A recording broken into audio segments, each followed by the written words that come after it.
जय हिंद दोस्तों, कैसे हैं आप सभी। मैं आशा करती हूँ आप सभी बहुत ही अच्छे होंगे और अपने एग्ज़ाम की तैयारी बहुत ही अच्छे से कर रहे होंगे। तो आज मैं आप सबके कहने पर मैथ की वीडियो लेके आई हूँ कि मैथ कहाँ से करें, कैसे करें, कौन से टॉपिक ज़्यादा इम्पोर्टेंट है, किन टॉपिक्स को हम पहले करें और किन टीचर से हम मैथ पढ़ सकते हैं, कौन सी बुक से हम प्रैक्टिस कर सकते हैं, किस प्लेटफॉर्म का मॉक टेस्ट लगाएं। तो ये जितने भी डाउट है ना आपके मैथ से रिलेटेड, वो सारी क्वेरी आपकी इस वीडियो में ख़त्म हो जाएंगी। तो मैं आपको इसमें बताऊंगी कौन से टॉपिक्स हैं जो है मैथ में तैयार करने हैं, उसमें से कौन से टॉपिक्स जो हमें पहले तैयार करने हैं, कौन से टॉपिक्स बाद में तैयार करने हैं, कैसे तैयार करने हैं, वो सब मैं आपको बताती हूँ। तो वीडियो में बने रहिएगा।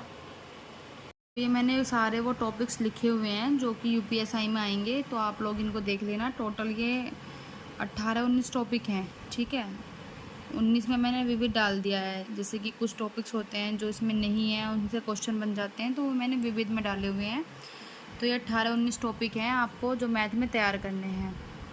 तो मैं ये बताती हूँ, ये टॉपिक आपको सबसे पहले कौन सा टॉपिक इसमें से तैयार करना है, सबसे पहले कौन सा टॉपिक बाद में तैयार करना है। जैसे नंबर सिस्टम है, संख्या प्रणाली, आपको पहले तैयार करना है क्योंकि इसमें सीरीज़ वाले क्वेश्चन में जाते हैं, बेसिक चीज़ें इसमें सारी कराई जाती है नंबर सिस्टम और सिंप्लीफिकेशन में।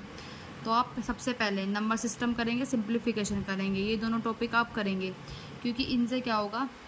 और देखो, जो मैं आपको हर एक टारगेट वीडियो में देती थी ना कि ये स्क्वायर याद करो, क्यूब्स याद करो, टेबल्स याद करो, तो वो सिंप्लीफिकेशन में काम आएंगे आपके। अब इससे क्या होगा, आपका जो सिंप्लीफिकेशन है बहुत ही स्ट्रॉन्ग हो जाएगा अगर आपको वो अपने अच्छे से याद हैं।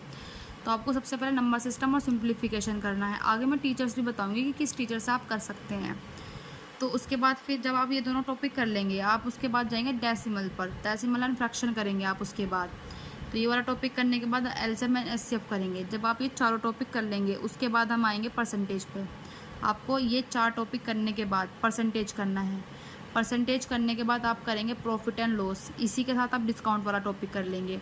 जब आप ये वाला topic percentage, profit and loss और डिस्काउंट ये कंप्लीट कर लेंगे, उसके बाद आप रेशो करेंगे। अगर आप परसेंटेज और रेशो वाला टॉपिक कर लेते हैं तो मैथ का आधा से ज़्यादा जो पोर्शन है, जो क्वेश्चन है, वो इनके थ्रू सोल्व हो जाते हैं।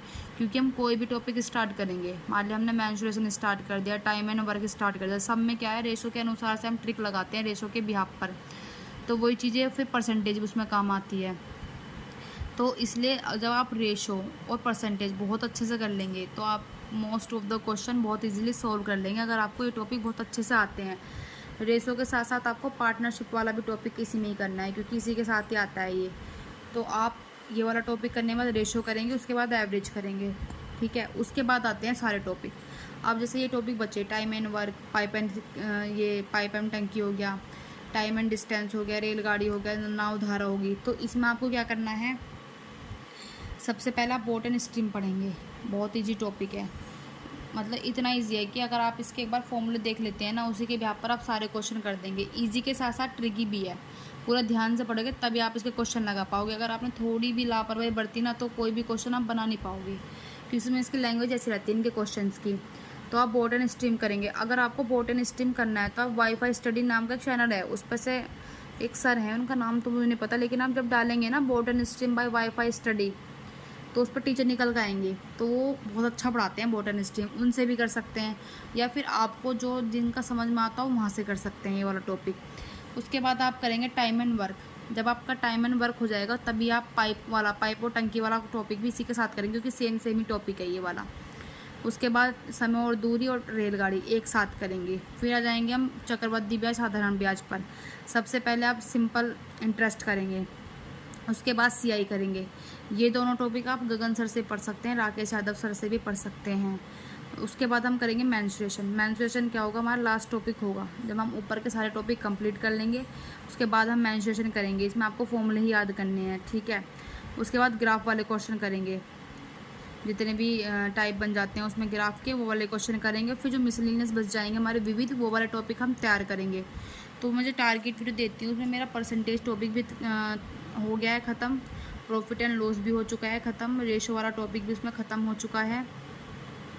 और आज मैंने उसमें वो स्टार्ट किया है, और आज की टारगेट में मैंने उसमें पार्टनरशिप दिया है। तो ये है मैथ का कि कौन कौन से टॉपिक हैं, कौन से टॉपिक आपको पहले तैयार करने हैं। ये तो मैंने इतना बता दिया। अब मैं बताती हूँ कौन सी बुक से आप प्रैक्टिस करेंगे।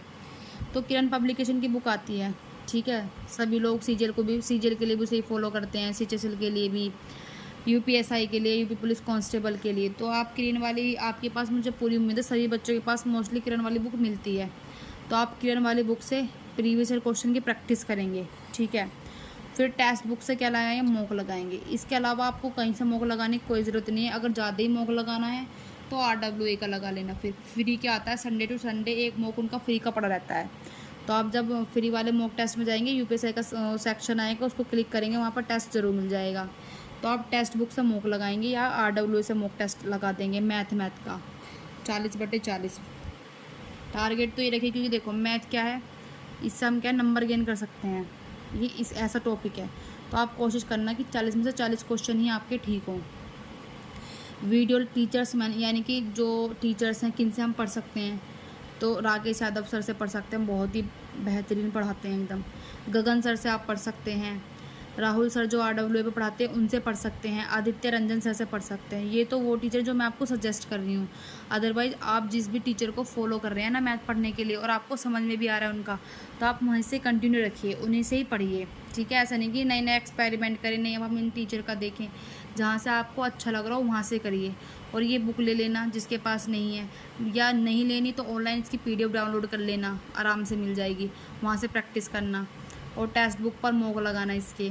और ये वाले वीडियो टीचर हैं। तो इस तरह से आपको, और देखो एक चीज़ और, ये जो मैंने मैथ का जो टारगेट रखा है कि हम कितने दिन में मैथ को कंप्लीट करेंगे, जिसकी अच्छी खासी स्पीड है, जिसने पहले भी तैयारी कर रखी है, उसकी तो ऑलमोस्ट मैथ तैयार होगा।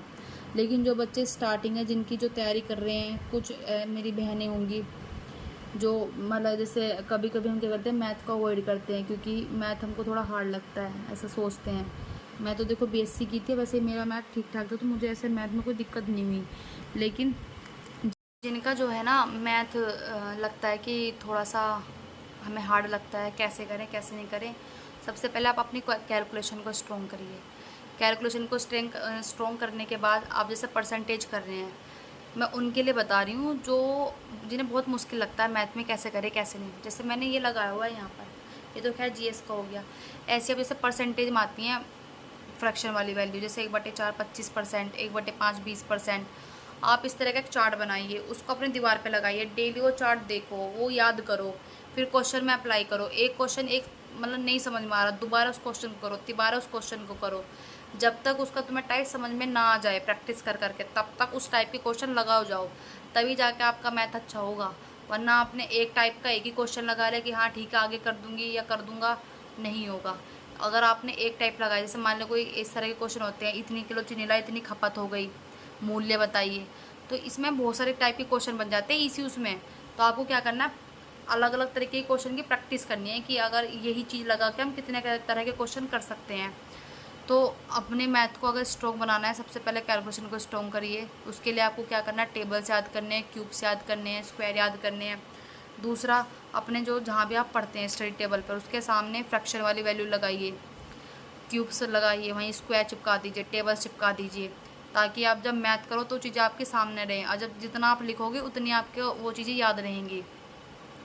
तो इस तरह से आप मैथ कर सकते हैं। टेंशन बिल्कुल ना लेके, समय कम है, हम इस 80 दिन का लेकर चल रहे हैं कि अगर जो बच्चे बिल्कुल जॉब कर रहे हैं या जिनकी स्टार्टिंग है, तो वो एक टॉपिक को 3 से 4 दिन में तैयार करेंगे, और जिन्होंने पहले से कर रखा है वो तो देखो रिवीजन ही कर रहे होंगे अपना।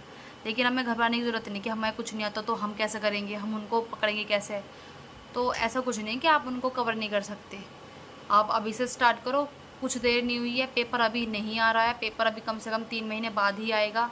बिना टेंशन लिए आप अपनी तैयारी करिए, डेली मैथ करिए 2 से 3 घंटे। जो जॉब कर रहे हैं, ठीक है, वो थोड़ा सा अब एडजस्ट करें अपना समय। मान लो 3 घंटे दे रहे थे आप लोग, आप थोड़ा सा और समय बढ़ाइए, 4 घंटे करिए उसको, और मैथ डेली करिए। और जिस भी टीचर से आपको यूट्यूब पर अच्छा लग रहा है कि हमें इससे समझ में आ रहा, उसी टीचर से आप मैथ पढ़िए, डेली मैथ की प्रैक्टिस करें, मॉक टेस्ट लगाएं। मॉक टेस्ट देखो समय नहीं है अभी, क्योंकि अभी हम हर एक चीज़ पढ़ रहे हैं, तो आप वीकली लगाइए। जैसे संडे में एक दिन बैठ गए, 40 क्वेश्चन का मॉक लगा दिया, फिर देखो कि हमारे कौन से टॉपिक के क्वेश्चन तो बिल्कुल ठीक हो रहे हैं, कौन से टॉपिक के क्वेश्चन एकदम गलत हो रहे हैं, हम कर ही नहीं पा रहे। फिर उन टॉपिक की लिस्ट बनाइए, ठीक है, कि हम इस वाले टॉपिक्स में ये क्वेश्चन गलत करें, फिर उस वाले उस टाइप को पढ़ो, फिर उसका रिवीजन करो, उसके दोबारा से क्वेश्चन लगाओ। इस तरह से अपने मैथ को स्ट्रॉन्ग करो। मुझे उम्मीद है कि ये जो मैंने वीडियो बनाई है आपके लिए हेल्पफुल रही होगी। मैंने जो तैयारी की थी, देखो मैं जो तैयारी कर रही थी, मैं सीजीएल की तैयारी कर रही थी, और जब मैं यूपीएससी का था मेरा एग्ज़ाम, तब मेरा सीजीएल का मेंस भी आने वाला था उसके कुछ समय बाद ही, या शायद मेंस हो गया था जब उस समय सिलेबस वो नहीं हुआ था यू सीजीएल का, तो टायर थर्ड होने वाला था मेरा शायद इलाहाबाद। हाँ, तो आपको क्या करना है, मैथ से घबराना नहीं है, अच्छे से मैथ करना है। कुछ भी और भी डाउट हो अगर मैथ से रिलेटेड तो आप कमेंट कर देना, मैं दोबारा से एक वीडियो बना दूँगी। तो आज के लिए इतना ही। जय हिंद।